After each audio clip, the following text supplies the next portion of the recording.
목사님과 목공수가 바람이 나면서 실제로 겪었던 실화괴담. 가을에 악몽이 가시기도 전에 국민학교 마지막 방학을 맞이하였다. 난 종합병원 사택 내에서 살고 있었고 사택과 병원 사이에는 인턴과 레지던트들이 머무는 숙소가 자리 잡고 있었다. 지금처럼 그런 건물이 아닌 예전 한국 전쟁이 끝난 직후에 지어진 건물이라 일본식 잔재가 많이 남은 허름한 건물이었다. 이 건물의 위치 또한 특이했는데 산을 깎아 만든 지형의 병원을 지었고 숙소가 있는 곳은 돌이 단단했는지 그쪽 부분만 다른 사택에 집들과 달리 요새처럼 우뚝 솟나 있었다. 그 주위로 병원, 사택, 교회가 있었고 마치 전공애들이 도망치지 못하게 하려는 듯 공포영화에 자주 나오는 언덕 위의 교도소 같은 느낌이었다. 숙소는 총 3층이었고 지하는 1층으로 반지하로 된 특이한 구조였다. 내 친구 아버지가 목공장으로 병원과 교회에 필요한 물품을 대고 있었고 그 반지하에는 목공실이 있었다. 그곳에는 창문이 각 방마다 있었고 지나가다 고개를 숙여 창문을 보면 대패질, 못질, 톱질하는 어른들이 보였다. 때로는 목공수 어른들이 목공실 안으로 우리를 데리고 가 못질하는 법, 톱질하는 법을 가르쳐 주기도 했다. 내가 국민학교 5학년 때쯤 큰 사건이 있었다. 나중에 어머니께 들은 사실이었는데 중년교회 집사님과 청년 목공수가 바람이 나서 개망신을 당했다. 그 집사님은 그 후 교회에 나오지 않았고 목공수는 소주를 몇 병 마신 후 그 반지하 목공실 이호실에서 목을 매 자살하였다. 내가 생생히 기억하는 건 내 여동생이 집에서 기르던 토끼가 우리 틈으로 빠져 도망쳤고 그걸 찾느라 이리저리 돌아다니던 중 목공실 옆을 지나가던 동생이 누군가 자기를 부르는 소리를 들었다는 것이다. 두리번거려도 아무도 보이지 않았고 그때 반지하 창문에서 뭔가 대롱거리는 것을 보게 되었다. 동생은 유치원생이라 어른이 하는 놀이인 줄 알고 나에게 뛰어와 말했다. 오빠, 아저씨가 날 불렀어. 근데 이상해. 천장에 매달려 춤추고 있어. 나보고 같이 놀자고 해. 오빠도 같이 가자. 아직도 잊히지 않는 이야기다. 나는 아무것도 모르고 따라갔다가 기겁하고 어른들께 말씀드렸다. 다행히 여동생은 어렸기에 잘 모르고 있었고 지금까지도 잘 모른다. 그 이후로 목공실은 폐쇄되었고 어른들은 그 근처에 가지 말라고 신신당부하셨다. 숙소 입구에 철문을 설치해 전공애와 목수 일부만 출입할 수 있게 했다. 숙소가 요새처럼 되어 있어 큰 벽이 둘러싸고 있었다. 숙소로 올라가는 계단을 막으면 어린아이들은 올라가기 참 힘들었다.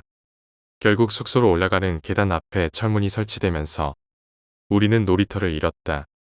어린아이들 놀이터는 따로 있었지만 숙소 앞에서 놀면 시끄럽다고 전공의 아저씨들이 뛰쳐나와 돈을 주며 멀리 가서 놀라고 하곤 했다.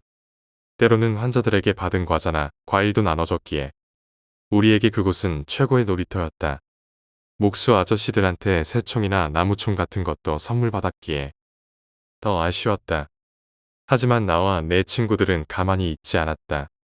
우리는 담을 넘거나 사다리를 구해 잠입을 시도했지만 그때마다 어른들에게 들켜 혼이 났다.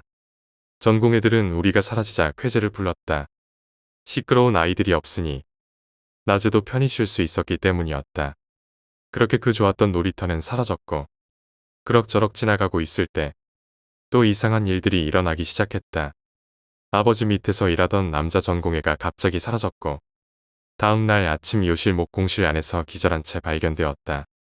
그 전공애는 그날 오프여서 초저녁에 숙소에 들어가 잠을 자려는데 어렴풋이 벽에 못 박는 소리가 들리더란다. 저녁에 무슨 벽에 못질이야? 이렇게 투덜거리며 잠이 들었는데 서걱서걱 나무를 톱질하는 소리가 들리기 시작했다. 점점 크게 들려오자 잠에서 깬 전공애는 화가 나 목공실이 있는 지하로 내려갔다. 총 5개의 방 중에서 이호실에서 소리가 들렸다. 이호실은 복도 끝쪽에 위치해 있었다. 계단에서 내려와 4번 방을 지나갈 때 갑자기 정신이 번쩍 들었다. 비상등 몇 개만 켜진 옛날 건물의 지하 복도를 혼자 걷고 있는 상황이었다. 순간 전공애는 그냥 돌아가자 무서워하고 뒤돌아섰다. 그때 끼익 하는 소름 끼치는 문 여는 소리가 들렸다. 전공애는 목수가 있었나 보네 하고 안심했지만 돌아보니 문만 열려있고 사람은 보이지 않았다. 그는 그 자리에서 오줌을 찔끔 싸고 말았다. 뒤로 물러서던 그 순간 쾅쾅 망치로 방문을 때리는 엄청난 소리가 났다. 그는 기절했고 눈을 떠보니 선배 전공애가 뺨을 때리고 있었다. 그날 이후 이호실은 폐쇄되었고 반지하 창문도 못 열게 고정시켰다. 그 전공애는 더 이상 그 숙소에서 지낼 수 없다고 하여 다른 병원으로 파견 형식으로 보내졌다. 소문은 내 입을 통해 동네 아이들 사이에 퍼졌고 귀신의 집이라 불리며 아무도 접근하지 않았다. 그렇게 흉흉한 소문이 돌고 88년도 가을에는 장례식장에서도 귀신 소동이 일어났다. 어른들은 내가 교회를 잘 안 다녀서 사탄이 장난을 친 거라며 결국 침례까지 받게 했다. 그렇게 국민학교 마지막 방학을 맞이했다. 난 친구들과는 다른 중학교로 배정받았고 좋아하던 여자아이는 서울로 떠나 혼자 얼마나 서글펐는지 모른다. 우울한 나날을 보내다가 깊은 겨울의 어느 금요 예배 시간이었다. 어린이 예배가 일찍 끝나고 집으로 가야 했지만 왠지 그날은 전공의 숙소에 가보고 싶은 생각이 들었다. 마침 중학교에 올라가면서 아버지가 병원을 개업하실 예정이었기에 한 달 뒤 사택에서 떠나야 했다. 그래서 6년간의 추억이 담긴 그 놀이터를 마지막으로 보고 싶은 마음이 들었다. 나는 몇몇 남자아이들을 모았다. 그 당시 키가 컸던 아이들, 담치기가 가능한 아이들을 모았는데 정확히 기억나진 않지만 5명 정도였던 것 같다. 저번에 자살한 목공수가 있던 이호실을 가볼 거야. 창문으로 말이야. 너 미쳤냐? 거기서 귀신 본 사람이 한둘이 아니야. 얼마 전에 귀신 보고 난리 난 게 얼마나 됐다고.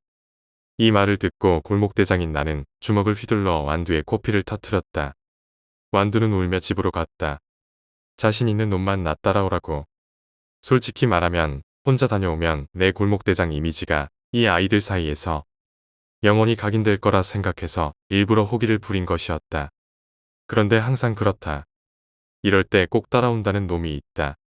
내가 갈게. 우리 중에서 가장 키가 컸던 호야였다. 나도 너희들처럼 귀신 좀 보고 싶어. 이놈이 진짜 미쳤나? 나는 속으로 생각했다. 그래, 좋다. 나머지는 알아서 해라. 오든가 말든가. 벌써 소문을 듣고 다른 아이들도 웅성웅성 담치기를 하려는 우리 주위로 모여들기 시작했다. 여기서 약한 모습을 보이면 안 되지. 나는 전력 질주에 담벼락을 2번 정도 차고 간신히 담벼락 모서리에 손을 얹고 반동을 이용해 턱걸이에 올라갔다. 이게 말이 쉽지. 어렸을 때 병원 뒷산 절벽을 맨손으로 자주 올라갔던 근력이 있었기에 가능한 일이었다. 올라가서 보니 공터가 보이고 가로등이 하나 서 있는 게 보였다. 그때가 저녁 8시쯤이었지만 겨울이라 한밤중처럼 느껴졌고 찬바람이 불며 정말 으스스했다. 건물을 보니 대부분 불이 켜져 있었고 역시 폐쇄된 이호실을 포함한 목공실은 불이 꺼져 있었다. 목공실은 반지하로 되어 있었고 창문이 달려있어 가까이 가면 내부가 보이는 구조였다. 뒤에서 낑낑대는 소리가 들렸다. 호야 녀석이 올라오고 있었다.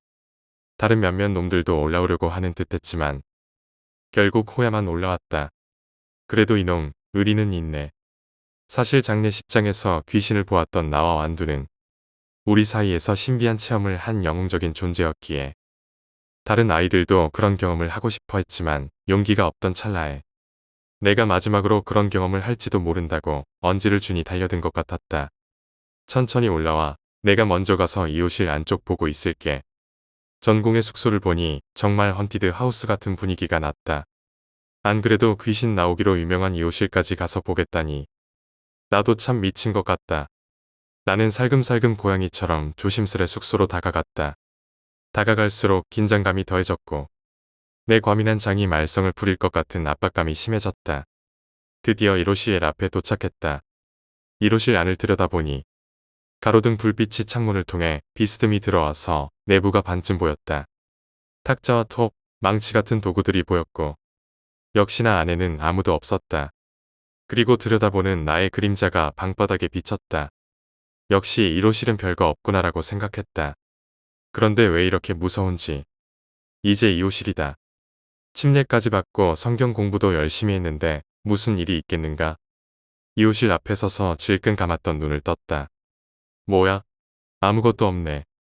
안을 들여다보니 탁자와 같은 자재들도 없고 덩그러니 방 안에 가로등 불빛만 비치고 있었다. 그리고 내 머리통 그림자만 안에 보였다. 어둠에 익숙해지자 방 안이 더 잘 보였는데 여전히 아무것도 없었다.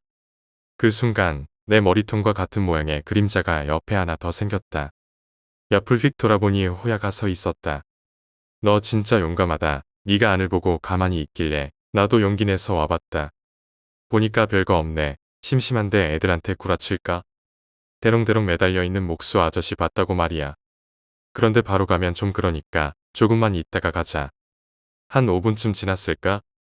호야 녀석이 갑자기 급히 오줌이 마렵다고 했다. 보니 아직 담을 넘으려는 놈은 없었다. 역시 내가 짱이다. 그런데 지루하네. 호야 오면 가야겠다라고 생각했다. 춥기도 하고 볼 것도 없어서 그냥 애들한테 어떻게 이야기할지 고민하고 있었다. 그런데 아까처럼 방 안에 머리통 그림자가 생겼다. 당연히 호야가 온 줄 알고 방 안을 보며 말을 걸었다. 왔어? 담으로 뛰어가자. 고개를 들어 옆을 본 순간. 이럴 수가. 옆에는 아무도 없었다. 영화 속 슬로우 장면처럼 천천히 고개를 돌려 방 안을 봤다. 속으로는 비명이 나오고 있었다.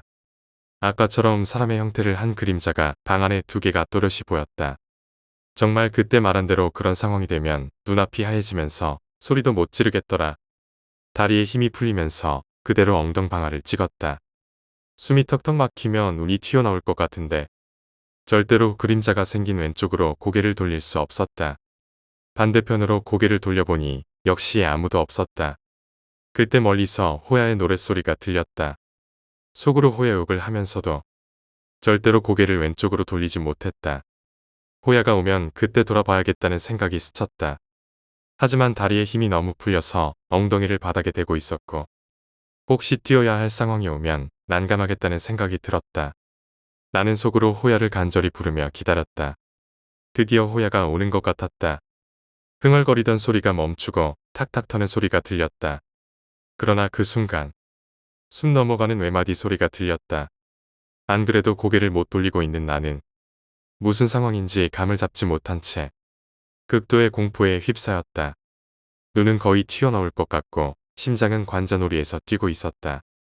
춥던 겨울의 땀은 비 오듯 흘렀고 다리는 마치 숭구리당당 춤을 추는 듯 후들거렸다. 호야야. 나는 나지막이 불러봤지만 대답은 없었다. 너 장난치면 죽는다. 말 좀 해봐. 도저히 안 되겠다. 그냥 냅다 뛰어서 반대편 전공의 숙소 입구로 달려가 사람을 찾아야겠다는 생각이 들었다. 어린 나이에 온갖 생각이 다 들었다. 사랑하는 아영이에게 뽀뽀도 못 해보고 죽는구나부터 시작해서 어머니, 아버지, 동생 얼굴이 하나하나 떠오르며 열이 받기 시작했다. 이렇게 죽을 순 없다는 생각이 들면서 에라 모르겠다. 한번 보자고 마음먹었다. 용기를 내어 고개를 호야 쪽으로 돌렸으나 눈은 질끈 감아버렸다. 몇 초가 지났을까? 아무런 일이 일어나지 않자 눈을 살짝 떠보니 별다른 변화는 없었다. 눈을 크게 떠보니 10m 정도 앞 건물 코너에 호야가 서 있는 게 보였다. 순간 이 새끼가 나를 겁주려고 생쇼를 했구나. 너 죽었어라고 생각하며 귀신이 아니라는 사실에 헛웃음이 나왔다. 긴장이 풀리면서 한숨을 쉬고 나니 다리에 힘이 돌아왔다. 호야, 너도 완두처럼 코피 터뜨려주마. 이렇게 생각하며 호야에게 다가가는데 이상하게 호야가 한 발짝 내디딜 때마다 움찔거렸다. 천천히 다가가니 호야의 눈이 점점 커지고 입을 쩍 벌린 채 얼어붙어 있었다. 뭐야? 이놈 왜 이러지? 바로 앞까지 왔을 때 나는 호야의 얼굴을 보고 주르륵 식은땀이 흐르며 아랫도리가 뜨끈해졌다. 호야는 나를 보고 있는 게 아니었다. 내 뒤쪽을 향해 뭔가에 잡아먹힐 듯한 공포의 눈빛으로 눈을 꿈쩍도 하지 않고 입을 쩍 벌리고 있었다. 내 뒤에 뭔가 있다. 가슴이 터질 것 같다는 느낌이 들었고 화생방 훈련에서 느꼈던 죽을 것 같은 갑갑함이 느껴졌다. 머릿속에서는 그냥 앞으로 뛰어 달려 라고 외치고 있었다. 도저히 뒤를 돌아볼 수는 없었다. 눈을 감았다. 눈을 감으니 더 무서워졌다. 다시 눈을 떴다. 호야는 그대로 얼어 있었다. 오줌을 지리고 처음엔 뜨끈했던 아랫도리는 찬바람이 불자 이내 한기가 돌면서 정신이 번쩍 들었다. 간신히 입을 열어 호야를 불러봤다. 호야야. 그러나 호야는 대답이 없었다. 이제는 도망칠 수밖에 없다고 생각했다. 그래서 천천히 뒤로 물러나려 했지만 다리가 후들거려 제대로 움직이지 않았다. 그때 호야가 내 옆으로 미끄러지듯 지나가더니 날 지나쳐 앞으로 걸어갔다. 순간 호야가 귀신에게 잡혀가는구나라는 생각이 들었다. 그 순간 울음이 터져 나왔다. 나 때문에 친구 하나가 잡혀간다는 생각에 눈물이 흐르더라. 호야 아버지는 우리 병원 수의 아저씨였는데 정말 산적처럼 무섭게 생기셨던 분이었다. 그 주먹에 맞으면 정말 끝장일 텐데 그런 생각이 들면서 이제 나도 살아야겠다는 생각이 들었다. 어쨌든 호야는 내 옆을 지나 사라졌고 나는 모든 공포와 혼란 속에서 움직일 수 없었다. 호야가 점점 멀어지면서 그가 이웃실 반지하 창문 앞에 멈추는 것이 보였다. 그리고는 창문 앞에 서더니 쪼그려 앉았다. 드디어 귀신이 호야를 홀렸구나. 할아버지가 해주셨던 귀신에 홀린 이야기가 떠올랐다. 호야가 어디론가 끌려간다면 나중에 경찰이나 어른들에게 그 이야기를 해줘야겠다는 생각이 들었다. 나는 그저 지켜볼 수밖에 없었다. 호야는 멍하니 창문만 바라보고 있었다. 얼마나 시간이 흘렀을까? 호야가 갑자기 손짓을 했다. 이쪽으로 와봐. 순간 저놈이 물귀신처럼 나를 끌어가려나? 라는 생각에 뒷걸음질을 쳤다. 그러다가 아니다. 그래도 내 친구인데. 라는 생각이 들었다. 나는 속으로 자기 위안을 하며 정말 가기 싫었지만 다가갔다. 호야는 나에게 앉으라고 했다. 그래도 같이 있으니 덜 무섭긴 했다. 쪼그려 앉아 창문을 들여다봤다. 제법 여유가 생기자. 그 상황에서도 호야와 나의 그림자 둘뿐이었다. 이게 뭐 어떻게 돌아가는 거야? 이놈은 왜 아무 말도 없이 안을 보고 있는 거지? 그 순간 내 옆으로 아까 봤던 그림자가 다시 나타나며 커졌다. 무언가 그림자가 나를 덮어오르는 듯 다가왔다. 그 이후로는 기억이 없다. 왜냐하면 나는 그 자리에서 기절해버렸기 때문이다. 얼마나 지났을까? 찬바람의 한기를 느끼며 눈을 떴다. 옆에는 호야 녀석이 이웃실 창문 앞에서 나와 함께 쓰러져 있었다. 호야를 흔들어 깨우니 그도 일어났다. 둘 다 멍하니 아무 생각도 들지 않았다. 그리고 동시에 말했다. 봤냐? 너도 봤어. 나는 호야의 이마에서 피가 흐르는 것을 발견했다. 너 피난다. 기절하면서 머리를 어디에 부딪혔는지 이마에서 피가 주르륵 흘러내리고 있었다. 끼어. 내가 외치자마자 호야는 달리기 선수처럼 자리를 박차고 달려갔고 나 또한 뒤따라 담벼락을 향해 달려갔다. 담벼락에서 호야와 나는 그대로 점프했다. 호야는 다행히 모래가 많은 쪽으로 착지했지만 나는 콘크리트 바닥에 떨어져 발목과 무릎에 엄청난 통증이 왔다. 비명을 지르며 귀신이다. 다들 도망쳐 하고 외쳤다. 나중에 알게 된 사실이지만 내가 호야의 이웃실 근처에 있었던 시간은 10분 정도였다. 근처에서 우리를 긴장하며 기다리던 다른 아이들은 비명을 지르며 흩어졌고 호야는 집으로 도망쳤으며 나는 발목의 통증이 심해 절뚝거리며 교회로 향했다. 그 후 교회에서 아버지를 찾았고 놀란 아버지는 나를 병원으로 데려가 이마를 꿰매주셨다. 다행히 발목은 타박상에 그쳤고 뼈에는 이상이 없었다. 하지만 그날 밤 아버지에게 크게 혼이 났다. 귀신을 봤다고 이야기하자 아버지는 믿지 않으셨고 그냥 내가 사고를 쳤다고 생각하셨다. 그래서 나를 엄청 혼내셨다. 그 이후로 나는 사택에서 이사하게 되었고 교회도 바꿔 다니게 되었다. 호야와는 더 이상 만날 수 없었다. 고등학교에 들어간 후 시내에서 우연히 완두를 만나 그동안 있었던 일을 듣게 되었다. 내가 떠난 후 전공의 건물은 1년 뒤에 철거되었고 그 자리에 사택 아파트가 들어섰다고 했다. 전공애들은 후문 쪽에 있는 장례식장과 냉동창고를 없애고 그곳에 새로운 숙소를 지었다고 했다. 아이들은 그림자 귀신 사건 이후 전공의 건물 근처에도 얼씬도 안 했고 호야는 아버지의 명령으로 서울 친가댁으로 유학을 갔다가 나중에 봉화로 이사 갔다고 했다. 나중에 어머니를 통해 들은 이야기로는 호야는 결국 군에 가서 적응하지 못하고 탈영했다가 잡혔으며 지금은 충북 제천에서 농사를 지으며 살고 있다고 했다. 그 사건 이후 나는 종종 그날의 기억에 시달리며 꿈속에서 이웃실 앞을 떠돌곤 했다. 부모님은 나를 데리고 병원에 가서 검사도 했지만 의사들은 단순한 스트레스와 불안 증세라고만 했다. 하지만 나는 확신했다. 그날 이웃실에서 무언가를 봤다고. 그리고 그 무언가가 아직도 나를 지켜보고 있다고. 시간은 흘러 나는 중학교에 진학하게 되었다. 새로운 환경, 새로운 친구들. 하지만 그곳에서의 생활은 나에게 쉽지 않았다. 전학 온 학교에서는 이미 형성된 그룹이 있었고 나는 그 사이에 낄 틈이 없었다. 자연스럽게 혼자가 되는 시간이 많아졌고 그럴 때마다 나도 모르게 그 옛날 사택의 목공실과 전공의 숙소를 떠올리곤 했다. 어느 날 밤 여느 때처럼 깊은 잠에 빠졌던 나는 또다시 그곳에 있었다. 꿈속에서 나는 사택의 익숙한 복도를 따라 걸어가고 있었고 어둠 속에서 가로등이 희미하게 빛나고 있었다. 복도 끝에는 여전히 이호실이 있었고 그 방의 창문은 검은 그림자를 품고 나를 기다리고 있었다. 나는 다가가지 않으려 했지만 꿈속의 나는 이미 그곳을 향해 걸어가고 있었다. 그리고 창문을 통해 보이는 그 그림자. 그때 그 모습이 다시금 내 앞에 나타났다. 놀라서 깨어난 나는 온몸이 땀으로 젖어 있었다. 심장이 터질 듯 뛰고 있었고 방 안은 낯선 어둠으로 가득했다. 나는 꿈이 주는 불길한 느낌을 떨쳐버리려 했었지만 그날의 기억은 내 의지와는 상관없이 점점 선명해지고 있었다. 이사를 온 후로도 종종 옛 친구들과 연락을 주고받았다. 특히 완두와는 가끔씩 만났는데 그는 여전히 그 사건 이후로 귀신 이야기에 민감해 있었다. 나와 완두는 마주 앉아 그때의 일을 이야기하면서도 서로 말하지 않은 무언가가 있다는 걸 느끼곤 했다. 특히 호야의 이야기가 나올 때마다 우리는 자연스럽게 대화를 피하곤 했다. 그러던 어느 날 나는 완두에게서 한 통의 전화를 받았다. 너도 들었냐? 호야가 다시 돌아온대. 완두의 목소리에는 긴장감이 서려 있었다. 나는 한동안 말을 잇지 못했다. 그래, 언제 돌아오는데? 내가 묻자 완두는 작게 한숨을 쉬며 말했다. 이번 주말쯤이라고 하더라. 그런데 말이야. 그거 있잖아. 너랑 나랑 그때 봤던 거. 그것 때문인지 난 호야가 돌아오는 게 좀 불안해. 호야가 돌아온다는 소식은 나에게도 묘한 감정을 불러일으켰다. 한편으로는 반가우면서도 또 다른 한편으로는 그동안 잊고 있었던 공포가 다시금 고개를 들었다. 그날 이후로 우리는 더 이상 그 사건에 대해 깊이 이야기하지 않았지만 호야의 귀환이 다가오면서 나는 점점 불안해졌다.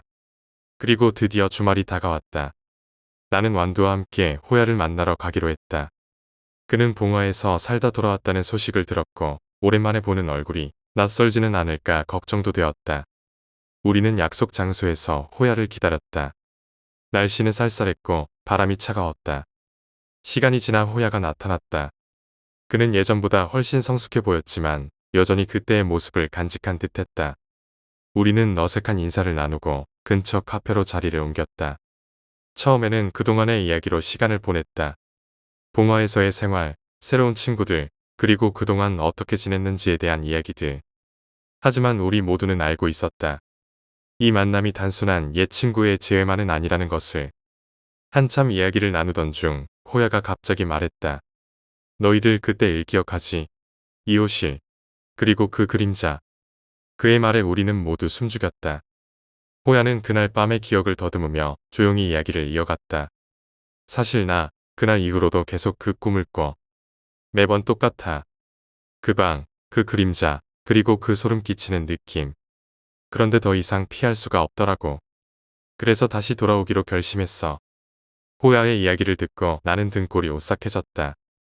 완두 역시 침묵했다. 우리 모두는 그날의 일이 단순한 사건이 아니었다는 것을 알고 있었다. 호야는 계속해서 말했다. 이번에 돌아와서 나 그곳에 다시 가볼 생각이야. 뭔가 마무리해야 할 것 같아서. 그 말을 듣고 나는 놀라서 호야를 쳐다봤다. 뭐? 다시 그곳에 가겠다고? 너 미쳤어? 호야는 진지한 얼굴로 고개를 끄덕였다. 그래, 난 그날 이후로 계속 그곳이 나를 부르는 것 같아. 마치 나를 기다리고 있는 것처럼. 나는 그의 결심이 이해되지 않았다. 왜 다시 그 끔찍한 곳에 가려고 하는지. 하지만 호야의 눈빛을 보니 그에게는 피할 수 없는 운명처럼 느껴지는 모양이었다. 완두는 조심스럽게 물었다. 그래서 너 혼자 갈 거야? 호야는 잠시 망설이더니 대답했다. 사실 너희들도 같이 갔으면 좋겠어. 그때 우리가 같이 겪었잖아.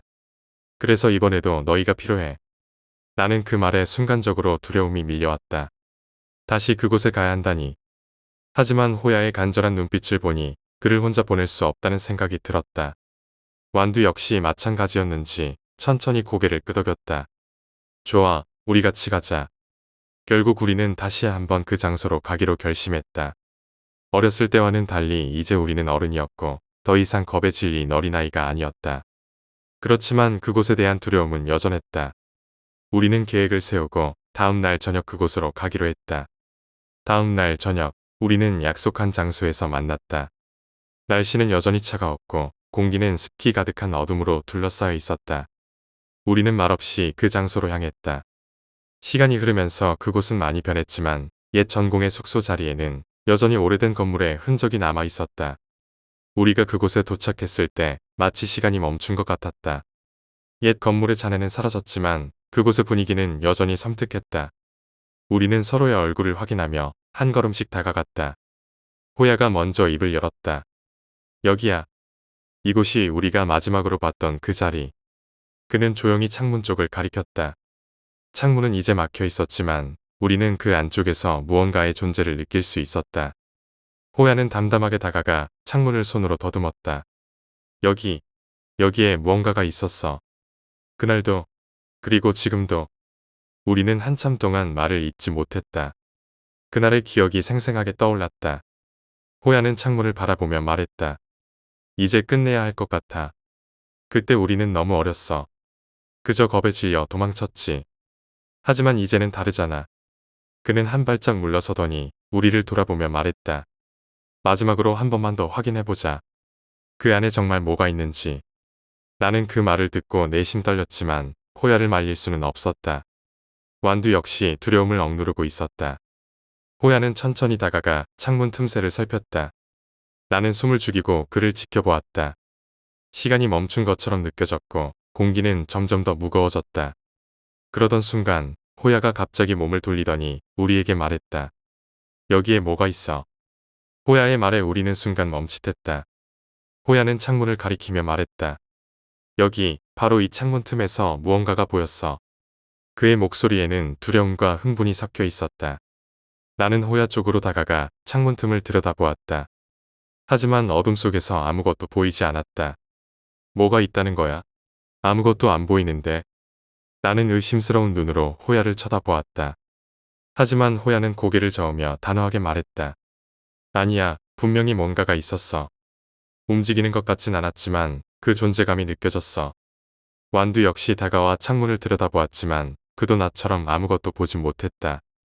우리는 잠시 침묵 속에 서 있었다. 공기는 점점 더 무거워졌고 주위는 어둠으로 가득 찼다.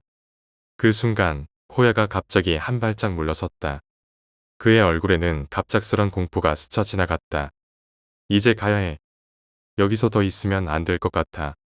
그의 말에 나는 순간 가슴이 철렁했다. 뭐? 갑자기 왜 그래? 나는 물었지만 호야는 더 이상 설명하지 않았다. 그는 그저 고개를 숙이고 창문에서 멀어지려고만 했다. 완두도 호야의 불안한 모습을 보며 따라 물러섰다. 나 역시 그들을 따라 뒤로 물러섰다. 불길한 기운이 느껴졌다. 우리는 더 이상 그곳에 머물 수 없었다. 아무 말 없이 그 자리를 떠나기 시작했다. 호야는 계속해서 뒤를 돌아보며 빠르게 걸었다. 완두와 나는 그런 호야를 따라 걸었고 우리는 급히 그 장소를 빠져나왔다. 사택을 벗어나 조금 떨어진 길가에 도착했을 때 우리는 비로소 숨을 고를 수 있었다. 호야는 얼굴이 새하얗게 질려 있었고 손은 미세하게 떨리고 있었다. 나는 그에게 다가가 물었다. 무슨 일이야? 방금 전에 무슨 걸 본 거야? 호야는 한동안 아무 말도 하지 않다가 천천히 입을 열었다. 뭔지는 모르겠어. 그런데 그때 우리가 봤던 그 그림자, 그 존재가 여전히 그 안에 있는 것 같았어. 나를 보고 있는 것 같았어. 그의 말에 나는 소름이 돋았다. 완두 역시 겁에 질린 얼굴로 고개를 끄덕였다. 나도 무언가 느꼈어. 공기가 너무 무거웠어. 마치 우리가 거기 있으면 안 된다는 신호 같았어. 우리는 더 이상 그날의 이야기를 하지 않고 각자 집으로 돌아갔다. 그 이후로 며칠간 나는 계속해서 그날의 기억에 시달렸다. 호야가 본 것은 정말 무엇이었을까?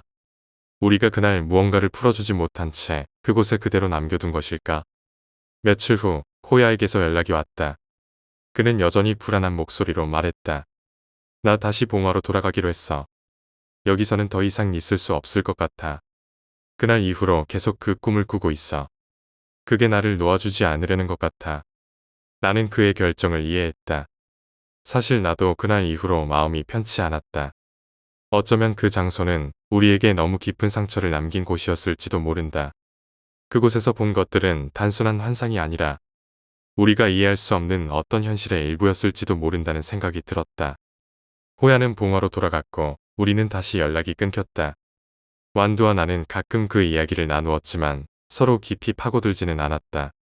너무나도 불길한 기억이었기에 우리는 그것을 가능한 한 머릿속에서 지우고 싶었다. 그러나 시간이 흐르면서도 나는 종종 그 장소와 그날의 기억에 사로잡히곤 했다. 결국 나는 그날 우리가 본 것이 무엇이었는지 그리고 왜 그런 일이 일어났는지 알 수 없었다. 그리고 그것은 어쩌면 평생 나를 따라다니는 미스터리로 남을지도 모른다. 어른이 된 후로도 나는 그때의 기억이 나를 괴롭힐 때가 있었다. 직장 생활을 하고 사회생활을 하면서도 불현듯 떠오르는 그날의 장면들. 때로는 내가 아직도 그 이호실의 그림자 속에 갇혀있는 듯한 느낌이 들기도 했다. 어느 날 나는 우연히 옛 친구인 안두와 다시 연락이 닿았다. 우리는 오랜만에 만났고 예전의 이야기를 꺼내며 추억을 되짚었다. 그리고 자연스럽게 그날의 이야기가 나왔다. 완두는 여전히 그 사건을 생생하게 기억하고 있었고 우리 둘 다 그날 이후로 많이 변했다는 것을 느꼈다. 완두는 그동안 자신의 삶에서 일어났던 일들을 이야기해 주었다.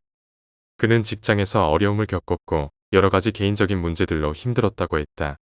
그리고 그 모든 어려움의 시작이 바로 그날의 사건이라고 느꼈다고 말했다. 난 아직도 가끔 그날의 꿈을 꿔. 그게 나한테 무슨 영향을 미쳤는지는 모르겠지만 그 이후로 내 삶이 이상해진 건 확실해. 나도 완두와 비슷한 감정을 느꼈다. 우리 모두가 그날의 사건으로부터 자유로워지지 못한 것 같았다. 완두는 잠시 침묵하더니 조용히 입을 열었다. 혹시 다시 그곳에 가볼 생각 있어? 나는 순간 깜짝 놀라 완두를 쳐다보았다.